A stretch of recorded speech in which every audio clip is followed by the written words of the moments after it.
Assalamualaikum warahmatullahi wabarakatuh.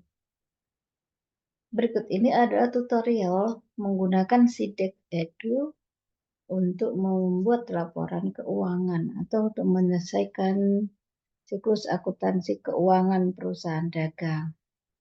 Pada kesempatan ini kita akan menggunakan kasus UD Abadi Elektronik. Sebelum kita memulai menggunakan Sidik Edu, kita harus memahami kebijakan akuntansi perusahaan yang ada di soal. Berikut adalah profilnya, profil perusahaan, kemudian periode akuntansi 12, sistem pencatatan akrual basis, menggunakan dana kas kecil dengan sistem fluktuatif. Berikutnya adalah termin penjualan N30, jenis bukti sumber yang digunakan adalah invoice, kopi faktur, penerimaan kas masuk, nota kontan, kas keluar, kas kecil, dan memorial. Sementara untuk penilaian persediaan menggunakan sistem perpetual average sederhana.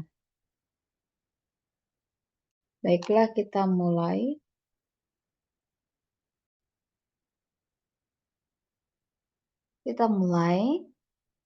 Pada Sidik Edu, kita klik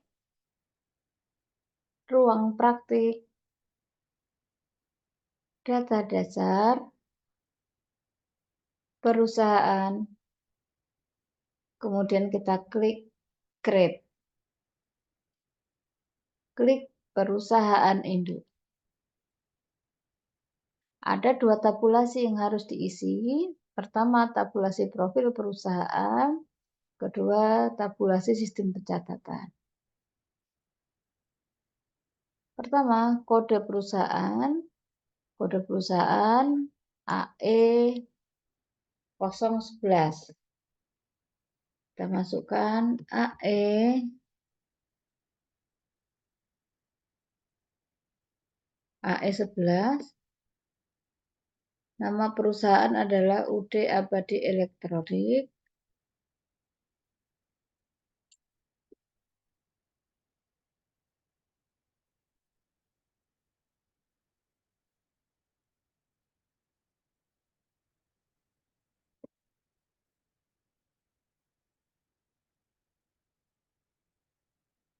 Berikutnya kategori bisnis, kita pilih dagang. Jenis perusahaannya kita pilih.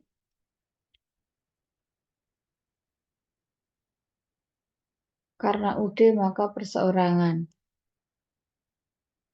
Untuk deskripsi, kemudian alamat, telepon, email, kebijakan, akuntansi, bisa kita abaikan karena tidak ada tanda bintangnya, maka bisa kita lewati. Setelah itu klik next. Kita masuk pada tabulasi sistem pencatatan. Tanggal awal periode kita masukkan tahun 2023, bulan Januari, tanggal 1. Basis pencatatan, kita pilih basis akrual. Jenis jurnal, kita menggunakan jurnal umum. Sistem pencatatan menggunakan metode perpetual sesuai di kebijakan akuntansi. Menggunakan kas kecil, iya. Metode kas kecil adalah fluktuatif. Kemudian tanggal akhir periode kita pilih tahun 2023, bulannya Januari. Bulannya Desember, tanggalnya 31 Desember 2023. Periode pelaporan 12. Setelah itu klik Save.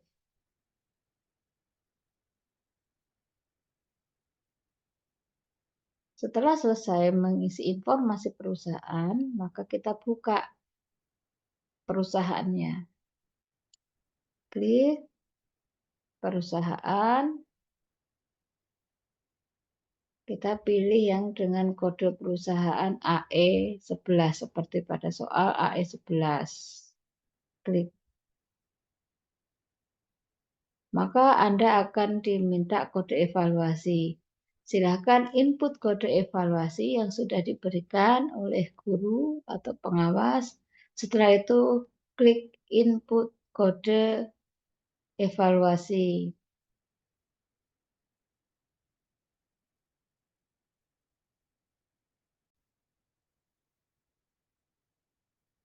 Setelah kita memanggil perusahaan, maka langkah berikutnya kita ke ruang praktik, data dasar, kemudian akun. Klik akun. Di sini kita akan melakukan import bagian akun yang digunakan oleh perusahaan.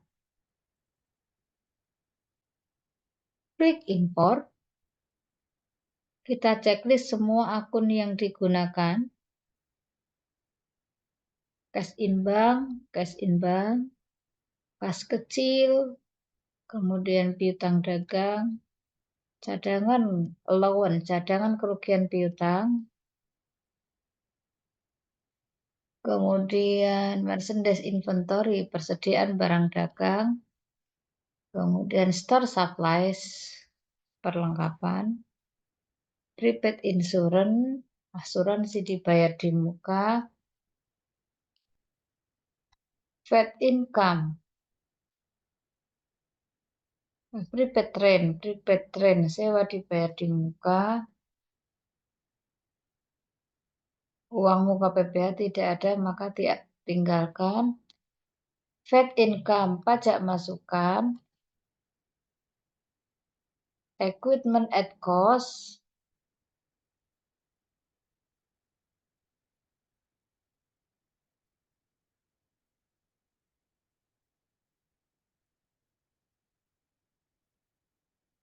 peralatan, equipment akumulasi depresiasi,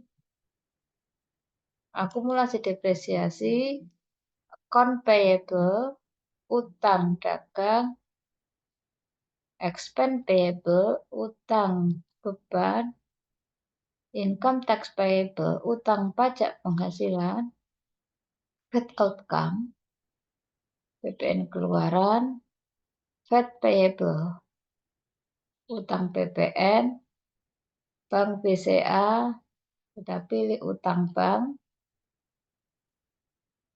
kemudian modal, kita pilih modal, drawing, kita pilih prefer, berikutnya adalah saldo laba dan income summary. Saldo laba, ikhtisar laba rugi. Penjualan, sales diskon. Penjualan, sales diskon, potongan penjualan. Ada retur penjualan, pendapatan angkut penjualan. Berikutnya adalah harga pokok dan beban angkut. Beban angkut atau beban transportasi pembelian. Beban gaji dan honorarium. Kemudian advertising expense, beban iklan. Telepon dan listrik, beban telepon. Store supplies, beban perlengkapan. Beban kerugian piutang. Depreciation expense, beban depresiasi. Kemudian insurance expense, beban insurasi. Rent expense, beban sewa. Setelah itu interest revenue, pendapatan bunga. interest expense, beban bunga. Kemudian bank service charge, beban administrasi bank. Beban pajak penghasilan adalah in other operational expense. Other operating expense, beban lain-lain. Baik, kita cek sebelum kita lakukan impor.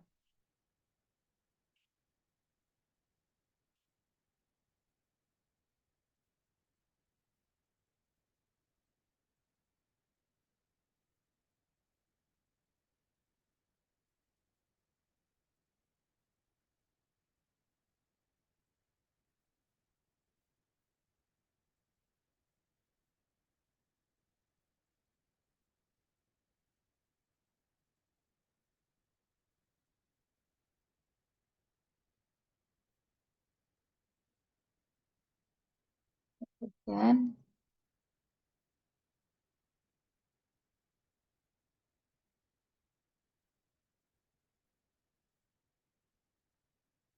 ya, sudah sesuai soal, klik impor.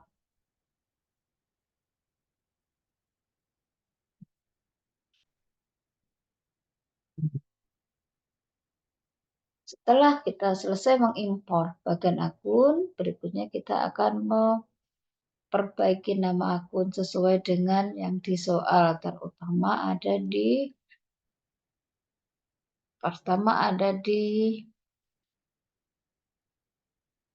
utang bank.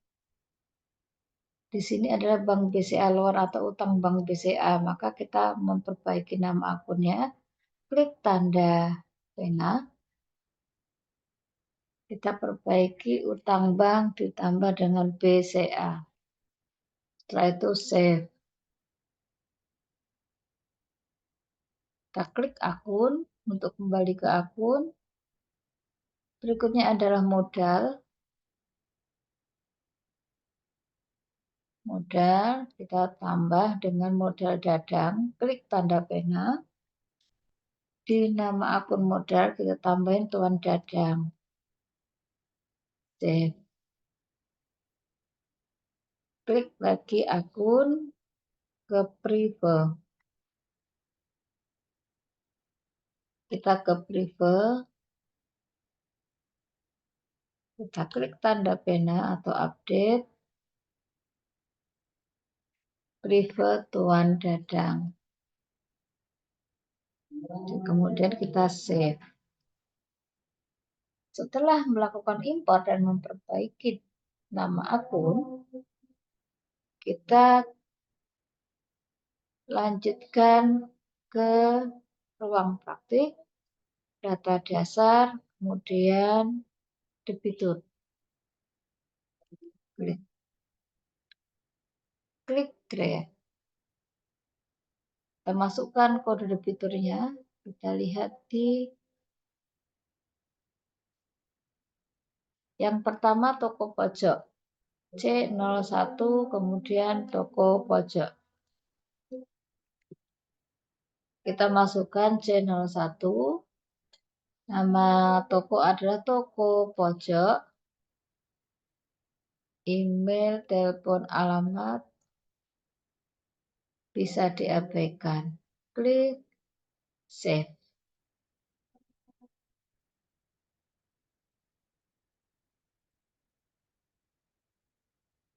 Berikutnya C02 toko 7. Klik save. Berikutnya C03 toko raya. Save.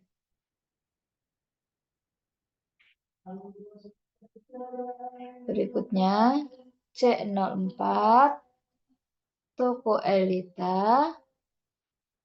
Save. Setelah membuat data debitur, kita akan membuat Data kreditur. Klik grade.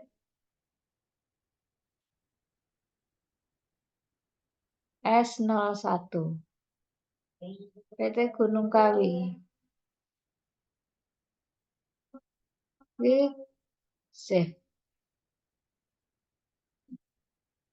Berikutnya, grade S02. PT Asri Lestari. Klik save. Berikutnya, S03.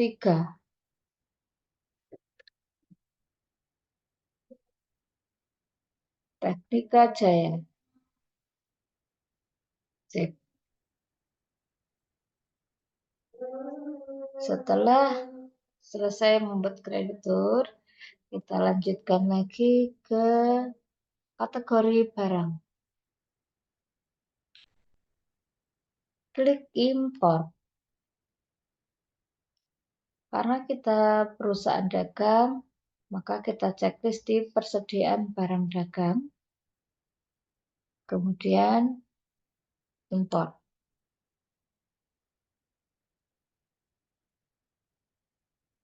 Berikutnya, kita ke satuan. Klik import. Satuan yang digunakan adalah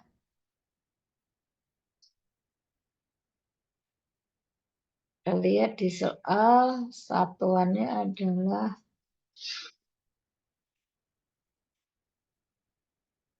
kita lihat di unit. Satuannya unit. Maka kita checklist di unit, kemudian klik import. Setelah satuan kita impor, maka berikutnya adalah daftar barang. Klik create, kode barang.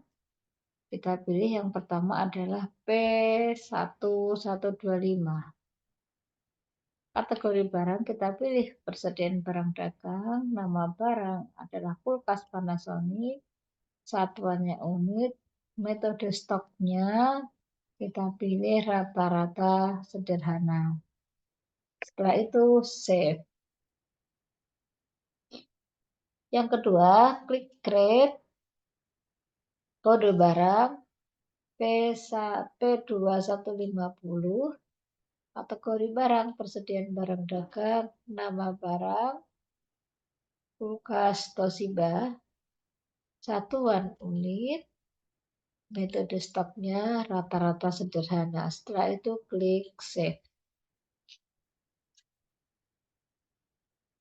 Setelah daftar barang selesai dibuat, maka berikutnya adalah jenis bukti. Jenis bukti, kemudian klik impor. Jenis bukti kita bisa mengacu di kebijakan akuntansi poin 6. Ya, ini semuanya sudah lengkap, maka kita centang di atas, centang semua. Jika sudah, klik import. Berikutnya, kita ke termin pembayaran. Klik import. Yang sesuai dengan kebijakan akuntansi adalah N30 dan COD karena ada transaksi tunai. Klik import. Setelah termin pembayaran maka pajak. Klik pajak, klik import, kita pilih yang PPN 11%. Klik import.